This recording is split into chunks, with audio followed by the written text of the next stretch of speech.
guys, how you going? Hope you're all doing very well. This evening I'm going to be doing yet another movie review. This movie is a thriller from the United States, English language, released in the year 2021, directed by John Hyams, and this film is called Alone.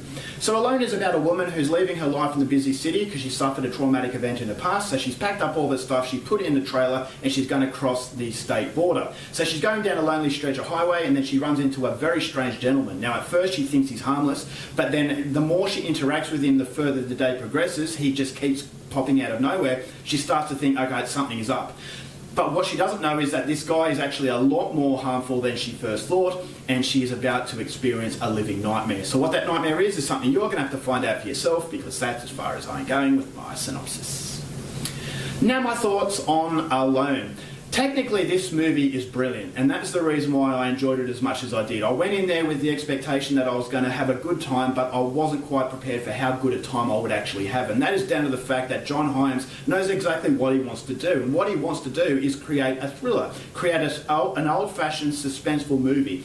And the fact that it's very simplistic, it's very clear, and the clarity is there. And so it wants to get to the end result, and it knows exactly how to get there. And so it doesn't have this unnecessary character development that really bogs the continuity down. It's just a very fluent piece. And so at the start of the film, you have a character that you sympathise for. You know she's gone through something really bad, and her demeanour is very friendly. And that's all you need. You just need a character who just doesn't act like a jerk. You don't need melodrama sob stories. I've said this before in other reviews. If you've got a character that's just mellow and just very easygoing, that's enough for you to actually gravitate to a character. And so we know that she suffered something in the past, but there's no melodrama to it. And so we get that connection. We know that the director is not trying to force that sympathetic quality. And so she's not someone that you feel sorry for. She's someone that you gravitate to because she's wanting a different life. And so that element of mystery behind her character was somewhat interesting, and it does feed you little clues as to what happened, but not enough to really paint the picture. And so I thought that was very good, because it allows a continuity of the thriller aspect to really get going. So where she's going through this lonely stretch of highway, the highway was absolutely fantastic in this movie. It reminded me of Jeepers Creepers. Now Jeepers Creepers, I believe, is a very underrated film, and the first segment in that movie with the highway I thought was suspensefully brilliant.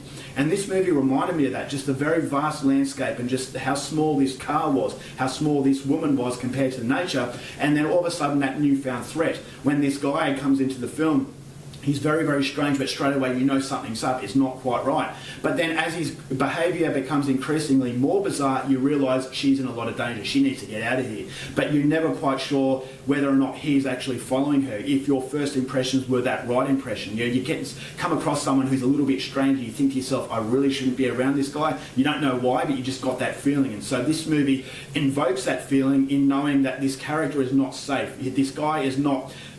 he's not intimidating her, but you know that his body language, you know that the way he speaks to her, something's up, and that he has something on his mind that might not necessarily make this woman feel good. So that cat and mouse aspect is already in there within the first, say, 10 minutes, and I thought that was fantastic because it's very psychological.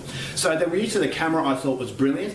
There are some moments of suspenseful set pieces where just the use of the camera I thought just really put you into the moment, and so this is a movie that you can really experience as well. And so if you like your movies that are set on desolate roads, very, very isolated atmospheres, then this movie definitely is for you. I just thought it was a beautiful looking film, but there was a sense of real menace. And that menace was down to the fact that the character of the villain was fantastic, and you have a character of the main character, the good person, who you can really gravitate to. So it's an old-fashioned cat and mouse, good versus evil. It's black and white, but it doesn't try to evolve these characters in an unnecessary way. It knows exactly what it wants to do, and what it wants to do is thrill an audience. And so to thrill an audience, you really have to have that thrilling set piece. And the fact that it is set as simplistic, it can really concentrate on those set pieces to make it a film that is basically you get what you ask for. So I thought the acting from Jules Wilcox and Mark Menchaca was fantastic. Jules Wilcox plays this person who's very torn up, but she's very subtle in her interactions with people. I thought, all right, she's respectful. Even to the character played by Mark Menchaca, this psychopath, I thought the way she interacts with him at the start, you can sense that she's starting to feel a little bit off about this guy, and you know that she wants to get out of there, but she wants to be a good person. She doesn't want to be rude, so therefore we gravitate to her, but gravitate to her without the director really trying anything within these characters. And so I thought the decisions from this main character were very realistic, so you can't really disconnect yourself saying that, okay, well, a real person would have done this, a real person would have done that. She basically follows what common sense would suggest you do in a certain situation. There have to be some allowances for the progression of the film, but the majority of the decisions I actually thought were actually realistic, and therefore it actually makes you gravitate to the situation even more. And I actually thought the setting of, the remote, desolate highways allows these characters to make realistic decisions, because the get out of jail free card is not present. It's basically you can't just call for help. There are situations that evolve in this movie that actually make it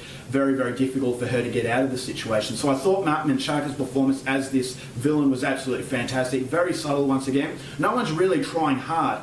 And that's the reason why I think it comes through a lot more realistic, is because it's a lot more subtle. It's not caricature sort of villain versus good guy. It's basically real characters. And even though it is black and white, I still thought as though there was some humanity interweaved within these people. And so you don't really disconnect yourself from the overall reality of the situation. It's a movie that you really go through with the characters, as opposed to actually gravitating to these characters in a way that's an emotional film. So I thought the ending was fantastic, that I'm not going to give away, but it is actually quite violent. And so I just thought as though the cat and mouse aspect was really well played out, and therefore it comes across as a film that I was not expecting. It's a movie that I really enjoyed. If I have issues with it, as I said, it is a very, very simplistic film, so it's not going to win any awards, but it doesn't want to win awards. So therefore, I will say that Alone is a very, very good time if you are bored and you need a really good thriller. The set pieces are executed very well. It knows exactly what it wants to do, and what it will do is make you on the edge of your seat. So overall, for Alone, going to give this one 3.5 stars. Go out there and see it.